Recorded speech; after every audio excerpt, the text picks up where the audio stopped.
what here.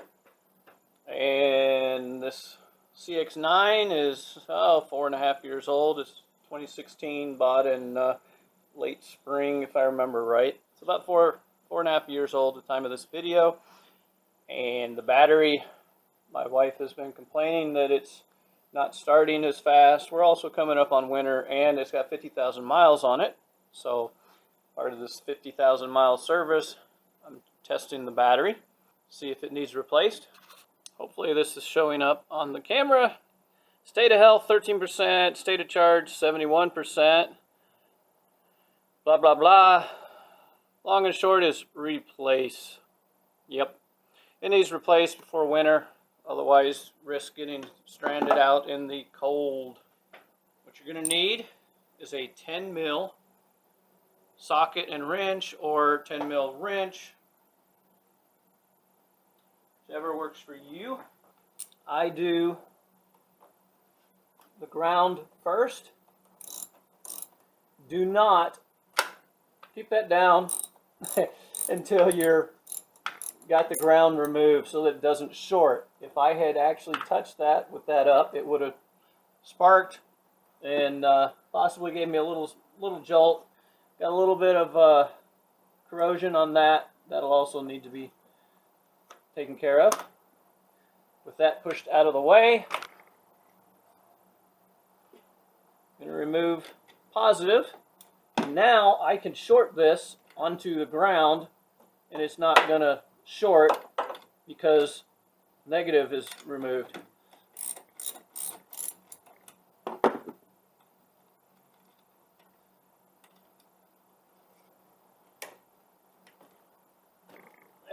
There's no corrosion on the positive. Here, it's probably 10 mil, but it's going to be a deep socket or a 10 mil wrench. I guess 10 mil wrench may be the thing to use.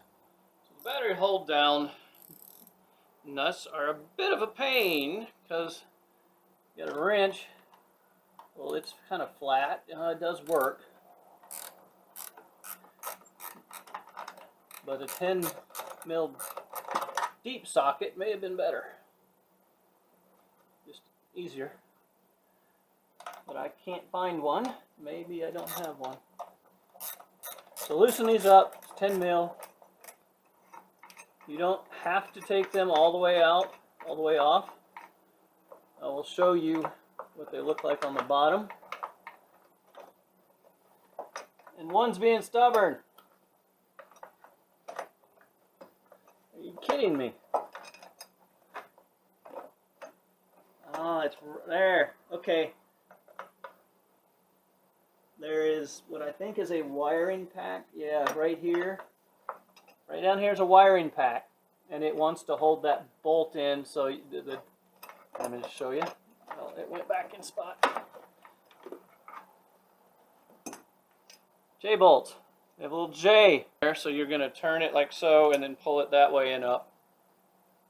Check this for corrosion. These will start rusting if there's any corrosion, so make sure there's no corrosion on them. Now here's the fun part. We're going to try lift this out.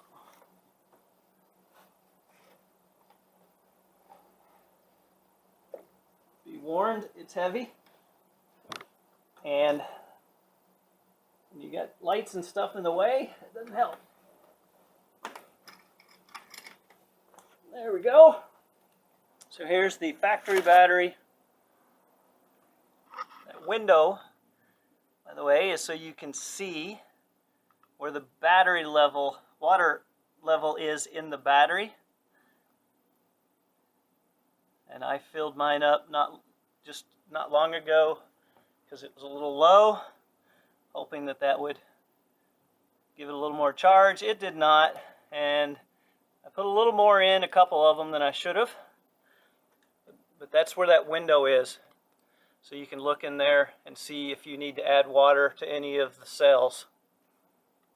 While you have the battery out, it's a good idea to clean the battery tray.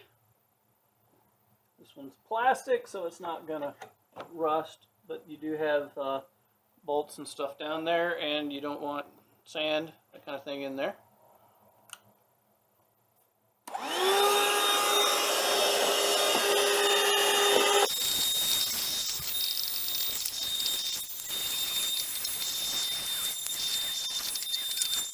So first I vacuumed,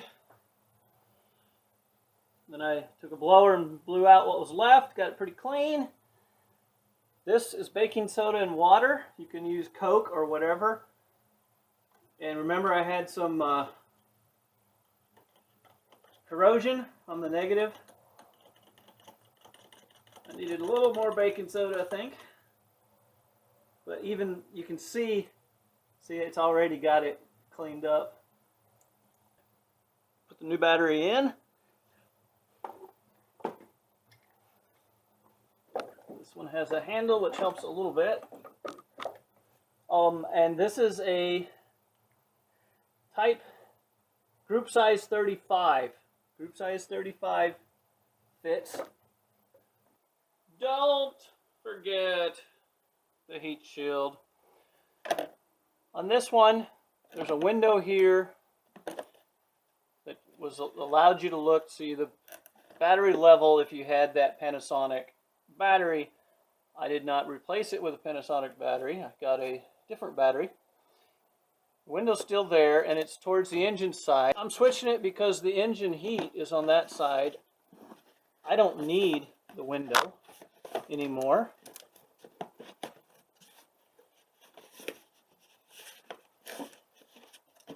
This is a little bit bigger battery,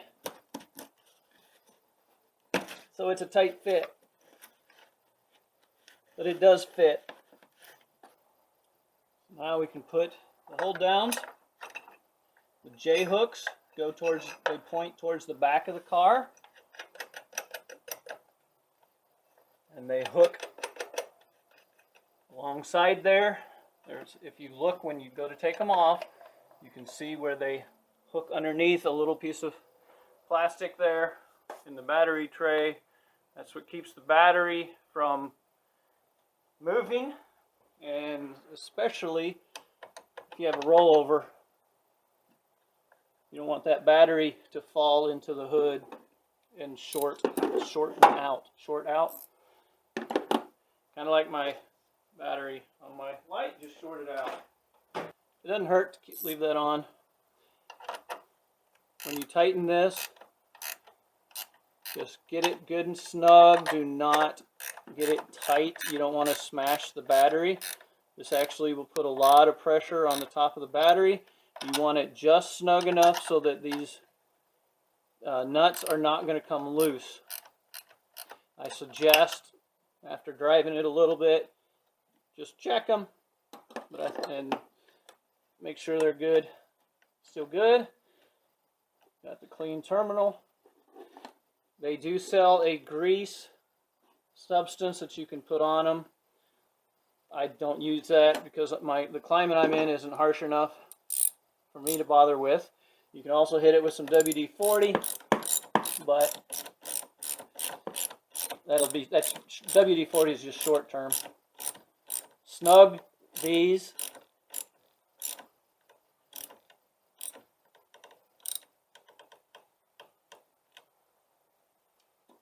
Don't over tighten them. You don't want to break the terminal posts off.